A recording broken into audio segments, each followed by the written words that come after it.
성경을 여러 번 읽어도 잘 기억되지 않는 내용들이 있습니다. 반면에 어떤 내용은 한 번 읽어도 너무 강한 인상을 받아서 잊혀지지 않는 내용도 있습니다.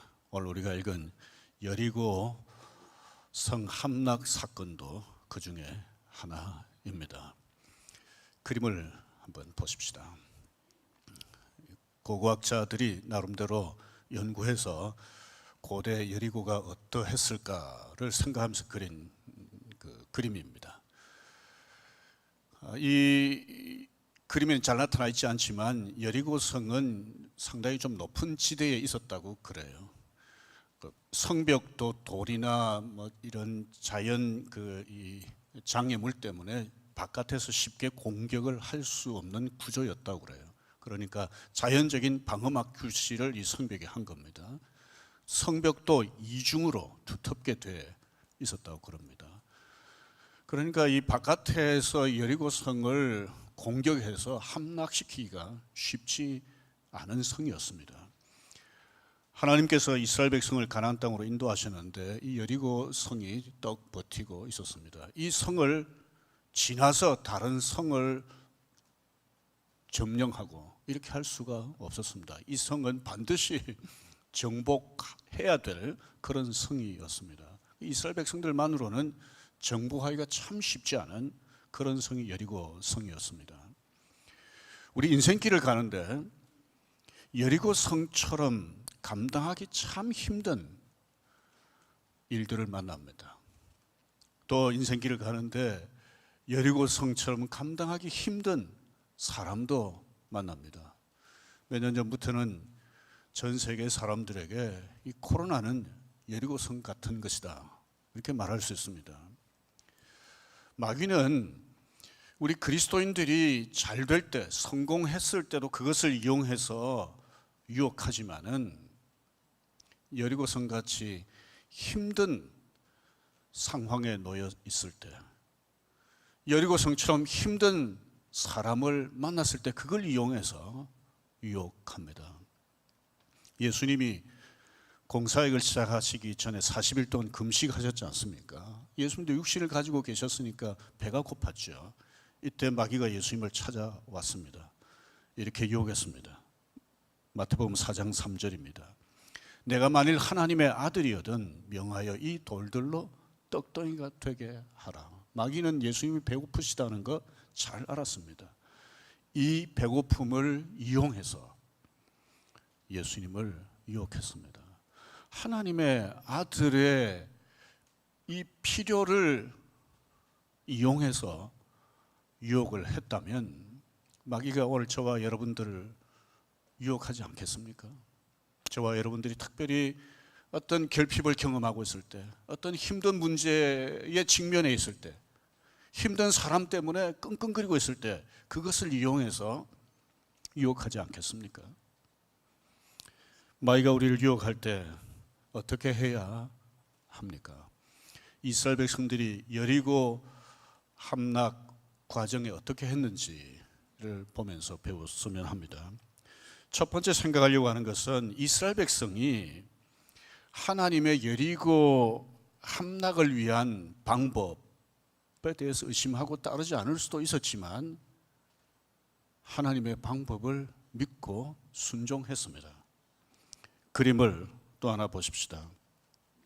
3절부터 5절 사이를 보면 하나님께서 여호수아에게 여리고성을 어떻게 함락할 수 있는지 전략을 말씀해 주셨는데 이 그림이 잘 보여줍니다. 제일 앞에 무장한 군인들이 서고 그 다음에 제사장 7명이 나팔을 들고 그 다음에 제사장들이 여호와의 궤를 메고 그 뒤에 또 무장한 군사들이 따르도록 하셨습니다. 하루에 한 바퀴씩 여리고성을 엿새 동안 돌고 7째 날에는 7번을 돌면 그때 제사장들이 나팔을 불 때 맞춰서 백성들이 크게 함성을 지르면 여리고성이 무너질 것이다 이렇게 말씀하셨습니다. 이 하나님의 방법을 들은 여호수아가 어떻게 반응했습니까? 제사장들 불러가지고 하나님의 전략을 그대로 알려주었습니다. 백성들에게도 그대로 말해주었습니다. 여호수아가 왜 이렇게 했을까요? 하나님의 이 방법에 대해서 의심하지 않았기 때문입니다. 지난주 보았던 것처럼 여호와의 군대 장관을 보내셔서 하나님께서 친히 여리고 성뿐만 아니라 가나안 정복 전쟁에 앞장서서 이끄신다라고 하는 것을 믿었기 때문입니다. 하나님이 여리고 함락 전략을 말씀하셨는데 이걸 오늘날 사람들에게 말하면 사람들이 어떻게 반응할까요? 어이없어 할 겁니다. 여호수아의 말을 들은 이스라엘 백성들은 어떻게 반응을 했습니까? 제사장들은 어떻게 반응을 했습니까? 하나님의 방법이 말이 안 된다 이렇게 생각하고 따르지 않을 수도 있었지 않습니까? 그런데 이스라엘 백성들은 하나님의 방법 그대로 믿고 순종했습니다. 8절을 보십시오. 여호수아가 백성에게 이르기를 마침에 제사장 7은 양강 나팔 7을 잡고 여호와 앞에서 나아가며 나팔을 불고 여호와의 언약궤는 그 뒤를 따랐다 되어 있습니다. 이스라엘 백성들은 여호수아처럼 믿음으로 순종했습니다. 그림을 다시 한번 보십시다. 언약궤 위치가 어디에 있습니까? 중간에 있잖아요. 요단강 건널 때도 언약궤가 어디에 있었습니까? 요단강 포판에 있었습니다. 언약궤는 여호와의 임재를 상징한다고 말씀드렸지 않습니까? 그러니까 여호와께서 이스라엘 백성들이 성을 돌 때 함께 도셨다라고 말할 수 있습니다. 그래서 오늘 8절에 보면 언약궤 앞에서 이런 표현도 있지만 여호와 앞에서 제사장들이 나팔을 불었다고 이렇게 되어 있습니다.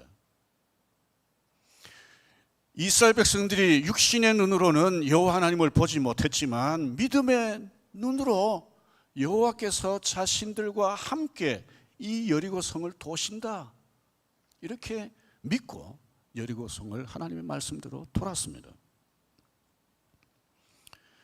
여리고 성 같이 감당하기 힘든 재난을 당할 수 있습니다. 심각한 질병에 걸릴 수도 있죠. 하는 일이 망할 수도 있고요. 또 여리고성 같이 정말 감당하기 힘든 사람도 만날 수 있습니다. 저 사람 좀 안 만났으면 좋았을 텐데 피할 길 없는 그런 사람이 있습니다. 이럴 때 하나님이 여호수아에게 여리고성 함락 전략을 말씀해 주셨던 것처럼 이 문제에 대해서는 이렇게 해라, 이 사람에 대해서는 이렇게 해라라고 구체적으로 말씀해 주시면 얼마나 좋겠어요. 그런데 하나님은 그렇게 하시지 않습니다. 그러면 어떻게 해야 되나요? 하나님께 분명히 답이 있는데 하나님은 말씀을 통해서 어떻게 해야 되는지 가르쳐 주십니다.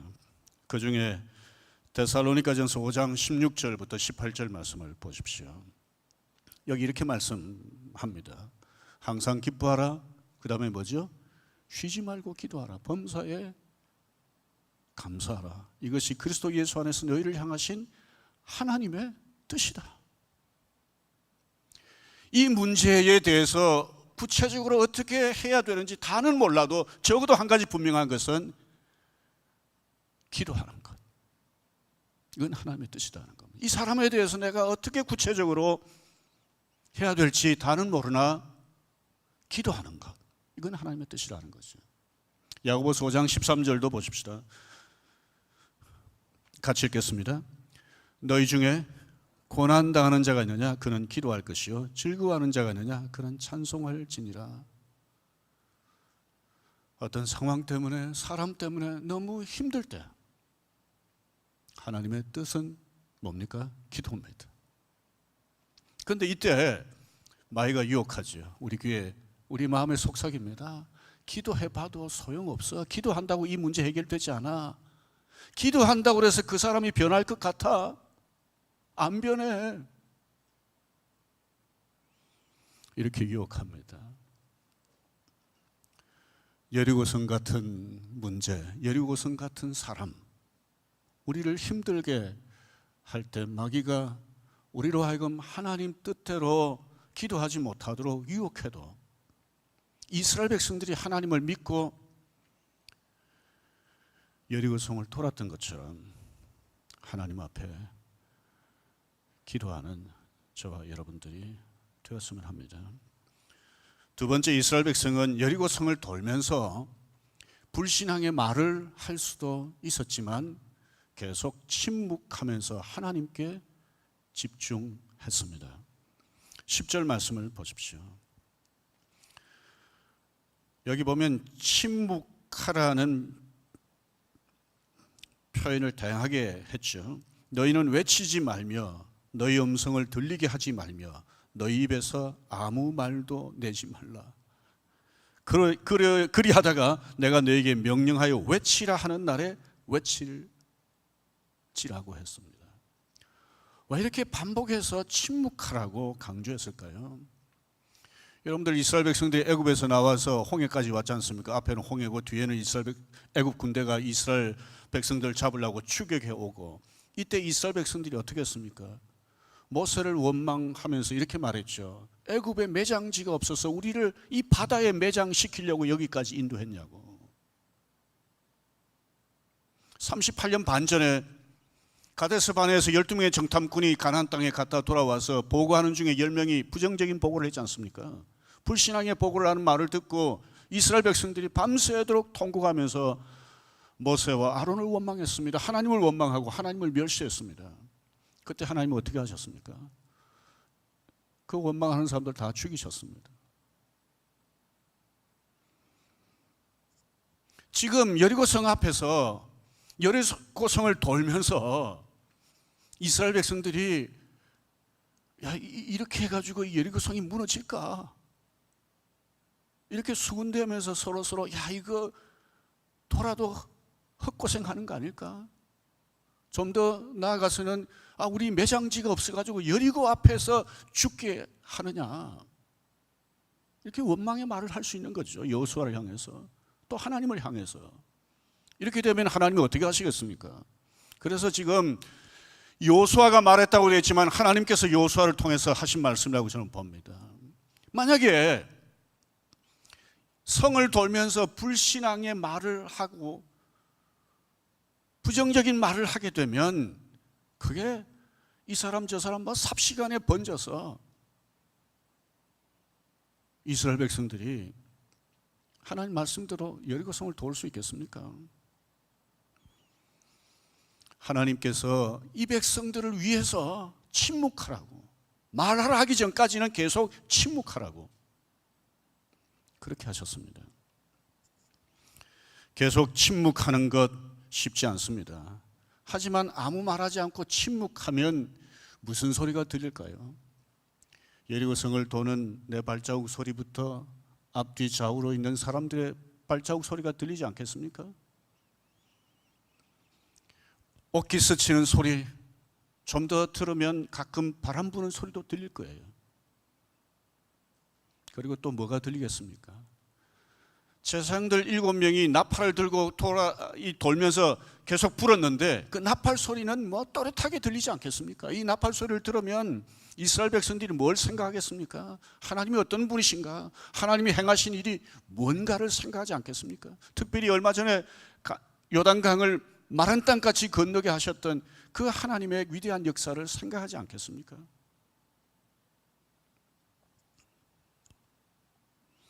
침묵하면 하나님의 약속을 생각하며 온 마음으로 하나님께 집중할 수 있습니다. 유명한 인물 욥 아실 겁니다. 재산 그 많던 거 하루아침에 다 날아갔습니다. 10명의 자녀가 하루아침에 죽었습니다. 얼마나 부부가 힘들었겠습니까? 그런데 욥이 또 피부병에 걸려가지고 고통스럽게 시간을 보내고 있었습니다. 이 상황을 이용해서 사실은 마귀가 욥을 시험했지 않습니까? 이때 욥의 아내가 욥에게 이렇게 말했습니다. 욥기 2장 9절입니다. 당신이 그래도 자기의 온전함을 굳게 지키느냐? 하나님을 욕하고 죽으라. 욥이 마귀가 의도한 대로 욥의 아내는 반응을 한 겁니다. 그런데 10절을 보면 욥은 그렇게 하지 않았습니다. 우리가 하나님께 복을 받았으니 이런 힘든 일도 당할 수 있지 않느냐. 어리석은 자처럼 그렇게 말하지 말라고 자기 아내를 나무랐습니다. 욥의 아내는 마귀의 유혹을 이겨내지 못했지만 욥은 마귀의 유혹을 이겨냈습니다. 오늘날 그리스도인들 가정에 예리고성 같은 힘든 문제가 생길 때, 그것이 경제적인 문제든 건강의 문제든 자녀 문제든 문제가 생길 때, 혹은 힘든 사람이 있을 때, 마귀는 가족들이 욥의 아내처럼 말하도록 유혹합니다. 남편은 아내를 원망하고 아내는 남편을 원망하고 부모는 자식을 원망하고 자식은 부모를 원망하고 불신앙의 말을 하게 합니다. 여러분, 말을 하면 그 말이 누구에게 가장 영향을 미치는지 아시죠?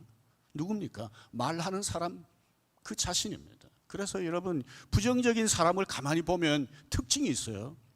부정적인 말을 잘해요. 부정적인 말을 하면 자기가 영향을 가장 많이 받아서 부정적인 사람이 됩니다. 불신앙의 말을 많이 하면 많이 할수록 그 사람은 더 불신앙의 사람이 됩니다. 욕 잘하는 사람 보세요. 계속 욕합니다.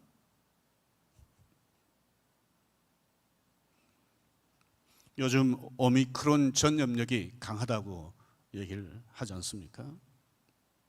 그래서 가족 중에 한 사람이 전염이 되면 온 가족의 차례대로 막 전염이 돼요. 가족 관계가 좋기 때문에 그렇다 생각하시고 위로를 받으셨으면 합니다. 그런데 이건 좀 일정 시간 지나면 좀 지나가잖아요. 그런데 이 불신앙의 말, 원망하는 말, 욥의 아내와 같은 이런 말은요, 그냥 한번 하고 끝나는 게 아니라 아까 말씀드렸던 것처럼 자신에게도 영향을 미치지만 가족들에게 영향을 미칩니다. 남편이 아내에게 부정적인 말, 불신앙의 말을 하면 오미크론보다 훨씬 강하게 영향을 미칩니다. 자녀들에게 영향을 미칩니다. 특별히 우리 부모님들은 가정에서 조심하셔야 됩니다. 자녀들 앞에서 불신앙의 말 하지 마셔야, 안 해야 됩니다. 부정적인 말 하지 말아야 됩니다. 그러면요, 그 자녀들 영혼을 망치는 겁니다. 공동체 안에서도요, 불신앙의 말을 잘하면 그게 주변 공동체에 영향을 미칩니다. 그래서 무슨 회의할 때도 제일 처음에 어떤 말을 하냐가 굉장히 중요해요. 어떤 사람 부정적인 말하기 시작하면 막 그게 다른 이 멤버들에게도 막 부정적인 말하게 용기를 주어서 그런지 하여튼 부정적인 말을 계속하고요. 긍정적인 말을 하고 신앙적인 말을 하면 다른 사람들도 그렇게 하게 됩니다. 그래서 다른 사람에게 내 말이 미치는 영향을 생각하셔야 됩니다. 마귀는 어떻게 하든지 부정적인 말을 하게 해서 말하는 사람과 주변 사람들 영적으로 병들게 하려고 합니다. 말하는 것보다 침묵하기가 훨씬 더 어렵습니다. 특히 여리고성 같은 힘든 상황을 만나면 더욱 침묵하기 힘듭니다. 하지만 침묵할 때 하나님께 집중할 수 있습니다. 나를 사랑하신 하나님, 나를 위해 행하신 하나님의 위대한 일들 생각할 수 있는 거죠. 요즘 우리 수요 기도회 때 가상칠언, 십자가에서 말씀하신 7가지 말씀을 나누고 기도하는데요. 여러분들 예수님 십자가에 달리셨을 때 조롱하는 사람들 말이 있었지 않습니까? 마귀가 그런 걸 통해서 예수님을 유혹한 거죠. 그런데 예수님이 하셔야 될 말씀 이외에는 침묵하셨습니다. 말씀하지 않으셨습니다.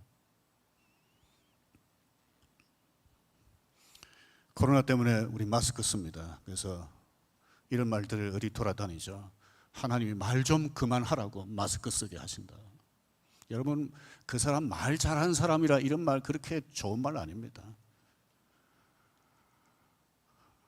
저도요, 이 목사니까 말을 많이 하잖아요. 지난주도 회의가 있었습니다. 모임이 있었어요. 갈 때마다 내가 오늘 가서 말을 좀 안 해야지, 가능한 말을 안 해야지. 이게 참 쉽지 않습니다.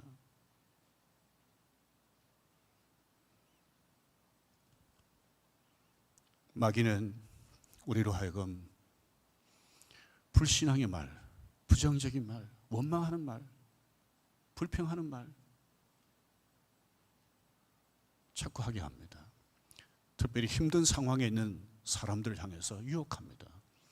오늘 저와 여러분들이 힘든 상황에 있더라도 마귀가 어떻게 우리로 하여금 자꾸 이 말 저 말 불신앙의 말을 하게 할지라도 이스라엘 백성들처럼 계속 침묵하면서 하나님께만 집중하는 저와 여러분들이 되십시다. 정말 말하고 싶을 때 하나님께 우리의 마음을 토해 놓으십시다.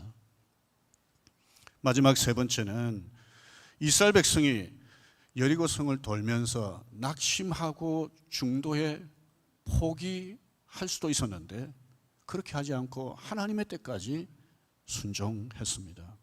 이스라엘 백성들이 하루에 한 번씩 돌았잖아요. 한 번씩 돌 때마다 여리고성에 무슨 변화가 생겼습니까? 여리고의 사람들이 막 두려워했다고 그러는데 이 사람들이 겁이 나가지고 막 성 밖으로 나와서 이스라엘 백성들 앞에 투항을 했습니까? 전혀 그런 일이 없었습니다.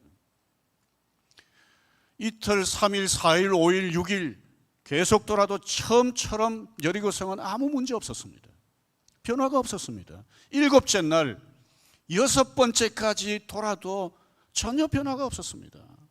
무슨 징조 같은 게 없었어요.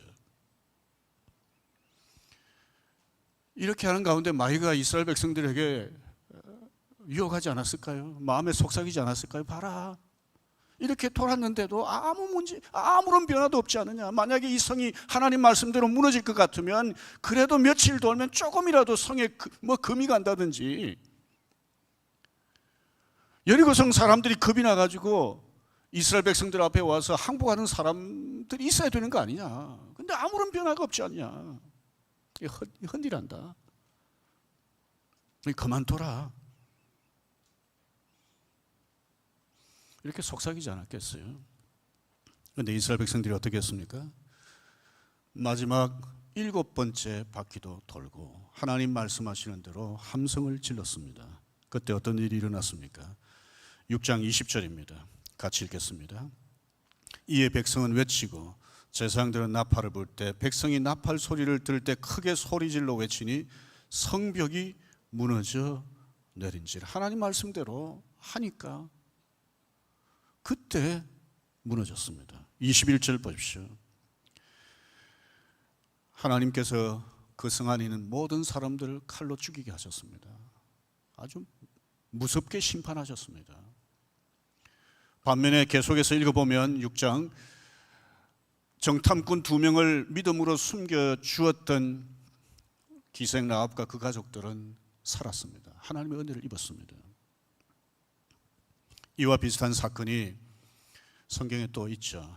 아람 군대 장관이 병들었습니다.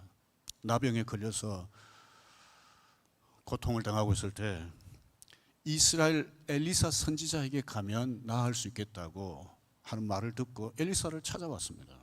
근데 엘리사 찾아왔는데 자기 생각하고 다르게 나와보지도 않고 요단강에 가서 7번 몸을 담그면 나병이 깨끗하게 된다라고 그러니까 기분이 굉장히 나빴습니다. 화가 났습니다. 자기 생각하고 달랐기 때문에. 그래서 돌아가려고 그랬습니다. 그때 신하들이 나만 장군에게 이렇게 말했습니다. 아니, 이보다 더한 것을 시켜도 장군님 나병이 낫는다는데 해야 되지 않겠습니까? 나만이 요단강 물에 갔습니다. 한 번 들어갔다 나왔는데도 변함이 없었습니다. 아시는 것처럼 6번째까지 들어갔다 나왔다 했는데도 아무런 변화가 없었습니다. 이때도 아마 나만의 귀에다가 마귀가 유혹하지 않았겠어요. 봐라, 6번까지 처음 한두 번은 그렇다 치고 6번까지 했는데도 아무런 변화가 없지 않냐. 나을 기색이 조금도 없지 않냐. 엘리사 선지자 말 믿지 마라. 그냥 돌아가라. 이렇게 하지 않았겠어요? 그런데 나만이 어떻게 했습니까? 7번째 몸을 찢었습니다. 그랬더니 어떤 일이 일어났습니까? 열왕기하 5장 14절 말씀을 보십시다. 나만이 이에 내려가서 하나님의 사람의 말대로 요단강에 7번 몸을 잠그니 그 뒤에 같이 읽겠습니다. 그의 삶이 어린아이의 삶같이 회복되어 깨끗하게 되었더라. 이방인이라도 중도에 포기하지 않고 하나님 말씀하시는 대로 순종하니까 이런 놀라운 은혜를 입었습니다.